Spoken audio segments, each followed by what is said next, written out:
ಶಿವನಂದರೆ ಭಯವಿಲ್ಲ,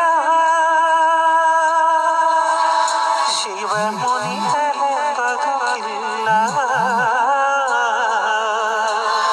ಶಿವನಲ್ಲದೆ ಹರನಲ್ಲದೆ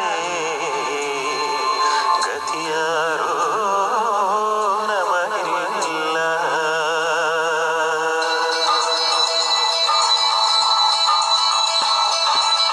ಜಡೆಯಲ್ಲಿ ಕಟ್ಟಿದ ನದಿಯ, ತಲೆಯಲ್ಲಿ ಮುಡಿದ ಶಶಿಯ, ಜಡೆಯಲ್ಲಿ ಕಟ್ಟಿದ ನದಿಯ, ತಲೆಯಲ್ಲಿ ಮುಡಿದ ಶಶಿಯ, ಕಣ್ಣೊಳಗೆ ಮುರಿವ ಬೆಂಕಿಯ ಮುಚ್ಚಿಟ್ಟುಕೊಂಡ ನಗುವ ನಮ್ಮ ಶಿವನ ಕಂಡೆಯ. ಅಮ್ಮಮ್ಮ ಅವನ ಮಹಿಮೇನು ನೀನು ಬಲ್ಲೆಯ.